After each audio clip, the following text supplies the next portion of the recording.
Big breaking bulletin आप देख रहे हैं, आपके साथ मैं हूं पुनीत। जबलपुर से बड़ी खबर, रानी दुर्गावती विश्वविद्यालय की कैंटीन में देसी बम फेंक दिया गया। बाइक पर 3 लोग आए थे, बदमाशों ने फेंक दिया बम। 3 बम फेंककर फरार हो गए।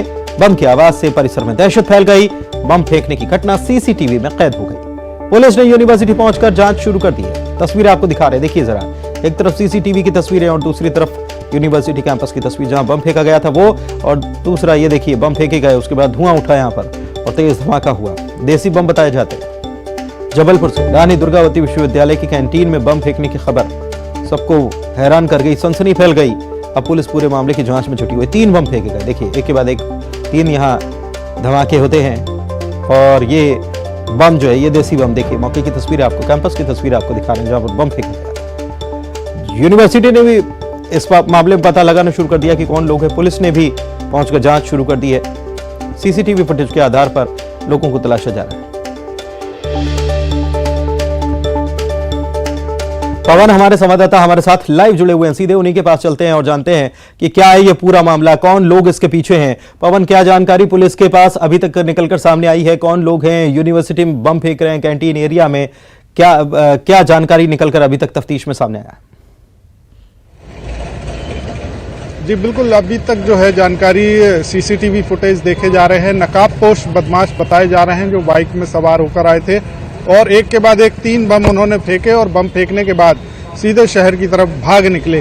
बहरहाल ये एक बेहद बड़ी घटना है, चूंकि यूनिवर्सिटी का मामला है जहां पर कई कॉलेजों के छात्र और यूनिवर्सिटी के छात्र पढ़ते हैं और कैंटीन सुबह शुरू ही हुई थी और उस समय गनीमत ये रही कि ज़्यादा छात्र वहां पर नहीं थे, क्योंकि कैंटीन का ठेका बीजेपी नेता के पास में है और वही इसका संचालन करते हैं। तो ऐसा माना जा रहा है कि शायद कैंटीन संचालक की व्यक्तिगत कोई रंजिश है किसी से और इसी वजह से इस वारदात को अंजाम दिया गया है। हालांकि इस घटना में कोई घायल नहीं हुआ, कोई ऐसा नुकसान नहीं हुआ, सिर्फ कुछ जगह पर प्लास्टर उधड़ा है और खिड़कियों के कांच टूटे हैं। लेकिन इसे एक बेहद बड़ी घटना माना जा रहा है और सुरक्षा में चूक माना जा रहा है, क्योंकि यूनिवर्सिटी है जहां पर सुरक्षा गार्ड तैनात रहते हैं। ऐसे में बाइक सवार कोई युवक आते हैं बम फेंककर और भागने में भी सफल हो जाते हैं। तो ये बेहद गंभीर मामला है। पुलिस इस मामले की जांच में जुटी हुई है और दावा कर रही है कि जल्द ही आरोपियों का पता लगा लिया जाएगा। शुक्रिया आपका इस जानकारी के लिए पवन। भोपाल से बड़ी खबर, बीजेपी विधायक नारायण त्रिपाठी का कांग्रेस प्रेम जाग गया। नारायण त्रिपाठी ने बीजेपी से मांग की है कि पूर्व सीएम अर्जुन सिंह की प्रतिमा के अनावरण को किया जाए। कई सालों से अर्जुन सिंह की प्रतिमा अनावरण के इंतजार में ऐसे ही लगी हुई है और इंतजार कर रही है। सरकार ने अगर अनावरण नहीं किया तो विंध्य से जुड़े लोग अनावरण करेंगे, नारायण त्रिपाठी ये कह रहे हैं।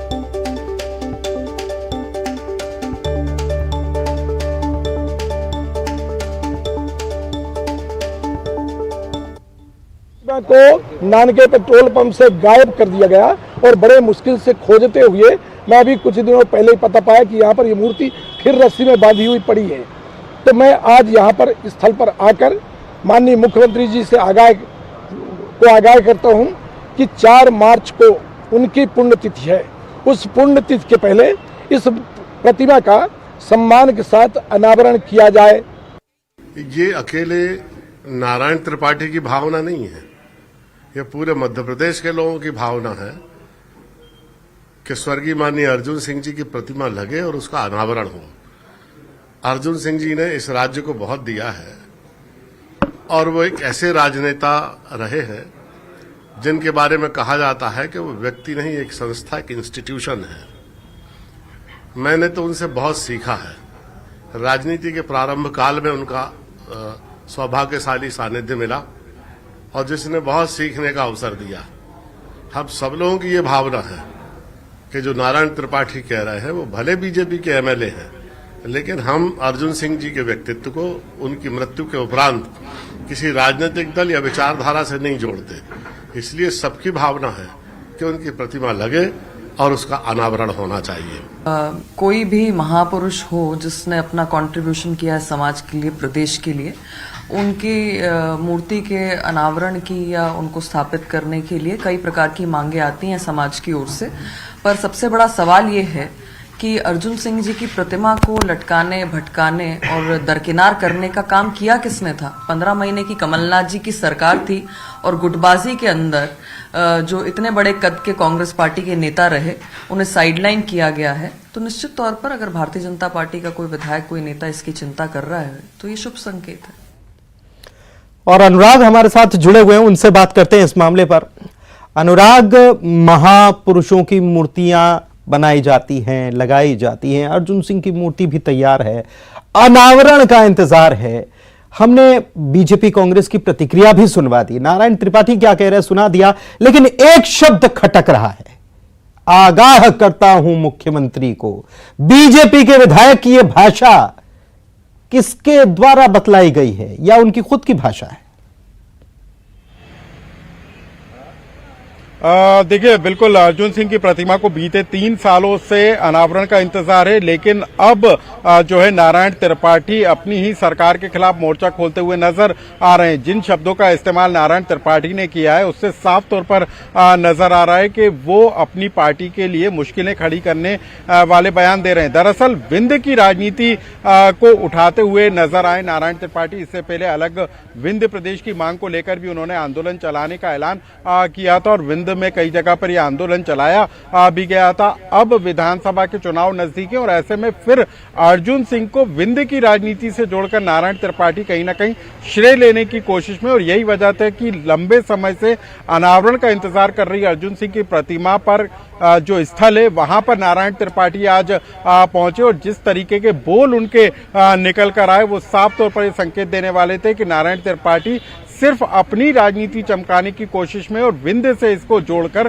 कहीं ना कहीं खुद को बड़ा करने की कोशिश में। देखिए, जो अर्जुन सिंह है वो कांग्रेस के नेता थे, पूर्व मुख्यमंत्री रह चुके हैं। महापुरुष के नाते उनकी प्रतिमा का अनावरण होना चाहिए, लेकिन कहीं ना कहीं राजनीति का शिकार ये पूरे का पूरा अनावरण का कार्यक्रम राजनीति का शिकार होता हुआ नजर आ रहा है। लेकिन अब विधानसभा चुनाव से पहले नारायण त्रिपाठी ने इसको जिस तरीके से मुद्दा बनाना शुरू किया है वो साफ संकेत देता है कि नारायण त्रिपाठी बदली राजनीति में, बदले हालातों में अब जल्दी नजर आने वाले। जी, बदले हालातों में नजर आने वाले हैं, बदले हालातों में नजर आने वाले हैं। अनुराग से हम बात कर रहे थे लेकिन लगता है कि अनुराग चले गए हैं। शुक्रिया अनुराग आपका। बदले हालातों में नजर आने वाले, लेकिन ये सब वो कर सकते थे अपने विधानसभा क्षेत्र में, लेकिन उन्होंने किया भोपाल में। क्या भोपाल में करने का कोई और मकसद है? क्या नारायण त्रिपाठी अपने ही शब्द बोल रहे हैं? बहुत सारे सवाल हैं, क्योंकि नारायण त्रिपाठी का पुराना पॉलिटिकल करियर जो है वो बड़ा रंगीन करियर रहा है उनका, क्योंकि कई रंग उनके करियर में देखे गए हैं। बढ़ते हैं आगे। सरकारी डॉक्टर्स ने पुरानी पेंशन लागू करने समेत अन्य मांगों को लेकर आंदोलन शुरू कर दिया है। एमपी चिकित्सा महासंघ के बैनर तले यह आंदोलन शुरू हुआ है। ग्वालियर में भी आंदोलन के पहले दिन डॉक्टर्स ने काली पट्टी बांधकर विरोध दर्ज कराया। डॉक्टर्स ने एक दूसरे को काली रिबन बांधी और हॉस्पिटल में काम किया। आंदोलन को शासकीय डॉक्टर्स के सभी 7 संगठनों का समर्थन मिल गया है, जिसे जूडा भी शामिल है।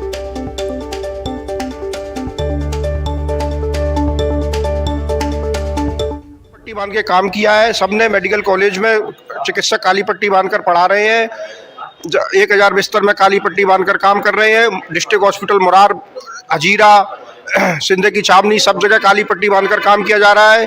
भिंड मुरैना से भी फोटो आ रही हैं, सब काली पट्टी बांधकर काम कर रहे हैं। कल 10 बजे से 12 बजे तक 2 घंटे का काम बंद किया जाएगा। सुशील से ताजा जानकारी ले लेते हैं। सुशील हमारे साथ जुड़े हुए ग्वालियर से। सुशील, क्या जानकारी आपके पास?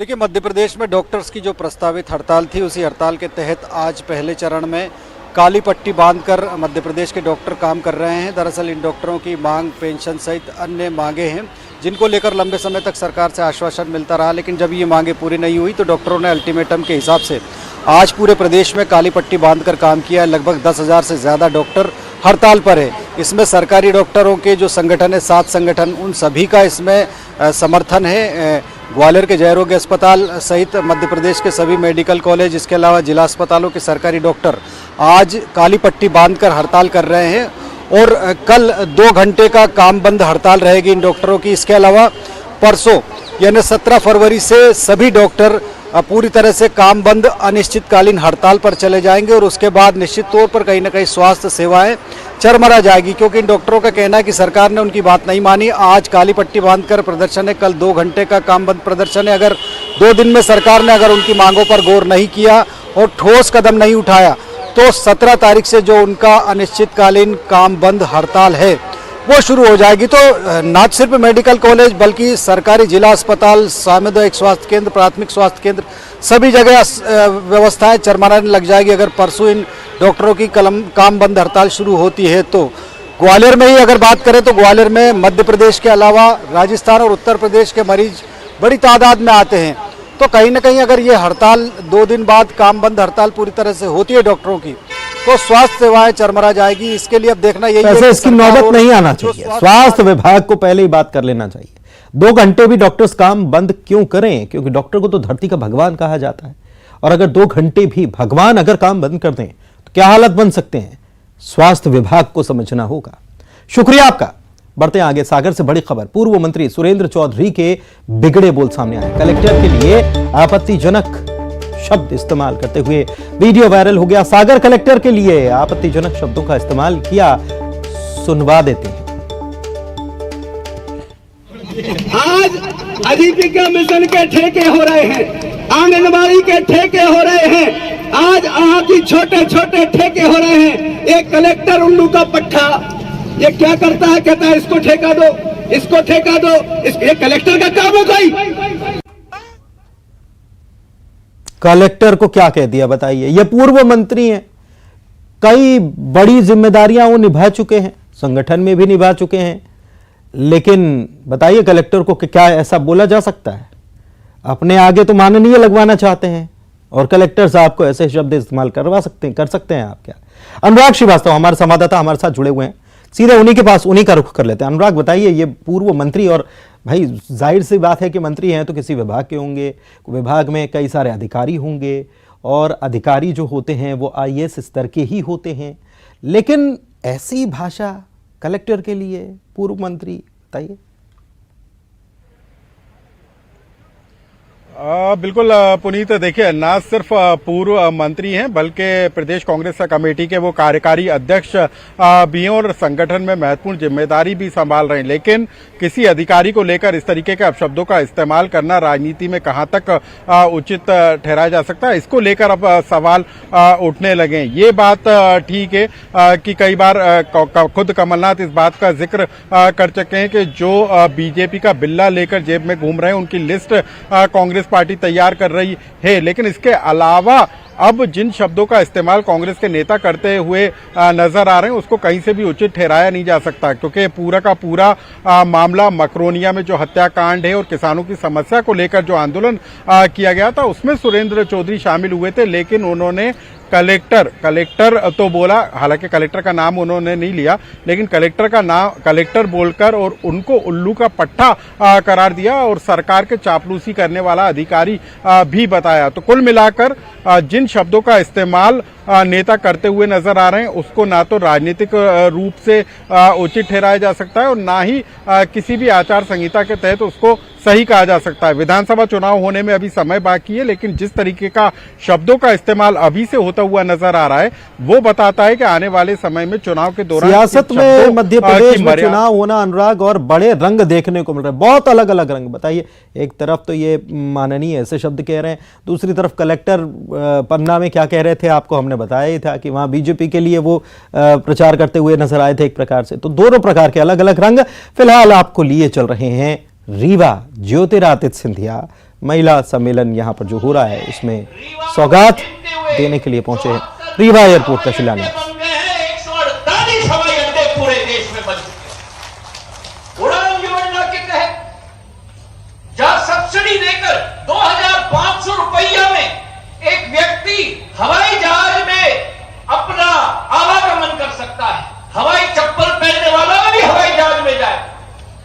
पिछले 6 वर्षों में 2016 से आज तक ऐसे 1,15,00,000 लोग मेरे भाइयों बहनों देश में जो जमीन पर खेत पर खड़े होकर हवाई जहाज को देखते थे ऐसे ही ऊपर से उड़ते हुए, ऐसे लोगों ने प्रधानमंत्री जी के आधार पर उड़ान उड़े देश के आम नागरिक की योजना में हवाई सफर पूरे देश में किया। कल एयर इंडिया की नई मसौदे पर हस्ताक्षर हुई है एयरबस और बोइंग के साथ। 470 विमान खरीदे जाएंगे देश और विदेश के लिए।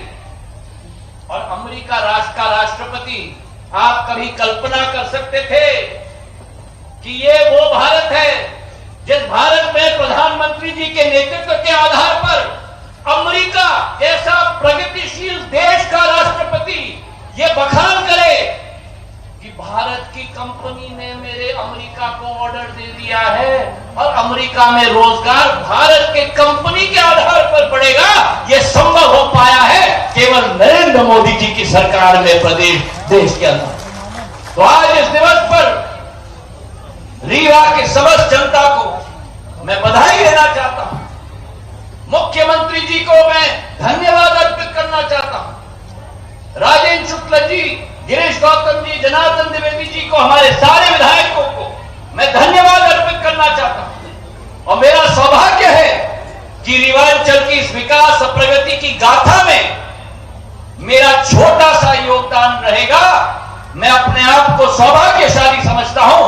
आप सबको मेरा प्रणाम, नमस्कार, जय हिंद, जय भारत, भारत माता की। हार्दिक धन्यवाद। माननीय श्री ज्योतिरादित्य सिंधिया जी, केंद्रीय मंत्री नागर विमानन एवं इस्पात मंत्रालय, भारत सरकार, आपके प्रेरणास्पद उद्बोधन के लिए साथ ही चौराहा हवाई अड्डा की सौगात मध्य प्रदेश वासियों को सौंपने के लिए आदरणीय देवी और सज्जनों, ये पंक्तियां समर्पित करना चाहूंगी आप सबकी ओर से माननीय मुख्यमंत्री जी के लिए कि मस्तक पर आकाश उठाए धरती बांधे पांव से, मस्तक पर आकाश उठाए धरती बांधे पांव से, तुम निकलो जिन गांवों से सूरज निकले उन गांवों से, तुम निकलो जिन गांवों से सूरज निकले उन गांवों से। मध्य प्रदेश की खुशहाली, समृद्धि और समृद्धता के लिए लगातार कृत संकल्पित, जो बिना रुके, बिना थके, बिना हारे लगातार मध्य प्रदेश वासियों की सेवा के लिए कृत संकल्पित है।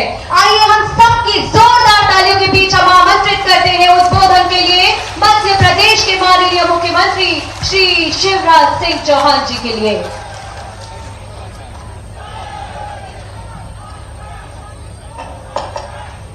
भारत माता की। बहनें जरा कम बोल रही है। अरे भैया के राज में बहनों के ही जमाना है। जरा एक बार जोर से भारत माता का जयकारा लग जाए। भारत माता की।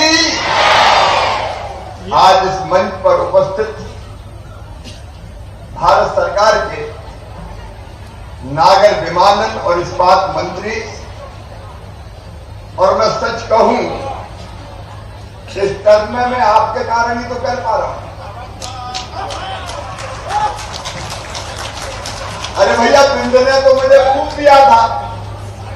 रीवा ने 8 की 8 सीटें जिता दी, लेकिन कांग्रेस ने इनका चेहरा बता दिया कि इनको मुख्यमंत्री बनाएंगे तो ग्वालियर चंबल में घाटा हो गया। अब सूरत इनकी दिखाई और मुख्यमंत्री दादा को बना दिया, और उनने ऐसे कुकर्म किए कि पूरा प्रदेश तबाही की तरफ चला गया। और तब सिंधिया जी ने फैसला किया कि कांग्रेस और कमलनाथ को बाय बाय, हम तो मोदी जी के साथ जाएंगे, मामा के साथ जाएंगे, भाजपा की सरकार बनाएंगे। और तो एक बार दोनों हाथ ऊपर उठा के ताली बजा के सिंधिया जी का स्वागत कीजिए। वो सौगात लेके भी आए हैं हमारे लिए। ऐसे हमारे यशस्वी नेता आदरणीय सिंधिया जी, विधानसभा के हमारे लोकप्रिय और यशस्वी अध्यक्ष आदरणीय गिरीश गौतम जी, हमारे प्रभारी मंत्री आदरणीय बिसाहुलाल सिंह जी, हमारे जोरदार सांसद आदरणीय जनार्दन मिश्र जी,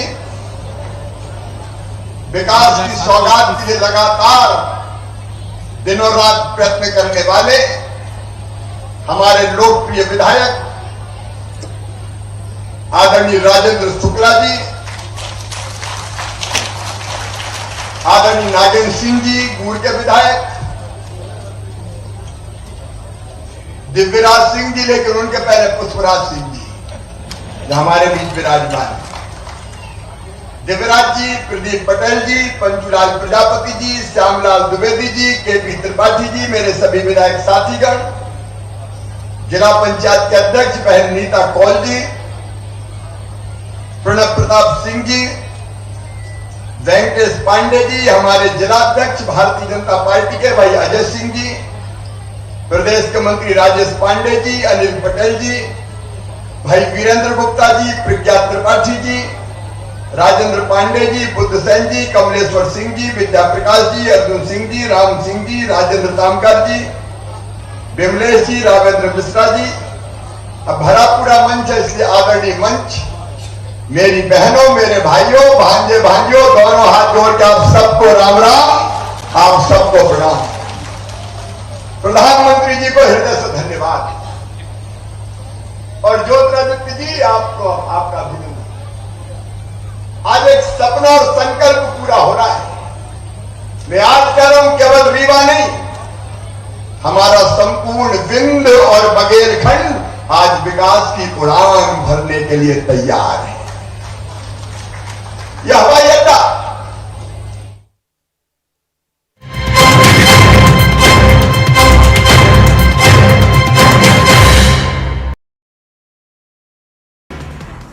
नक्सलवाद पर केंद्रीय गृह मंत्री का बड़ा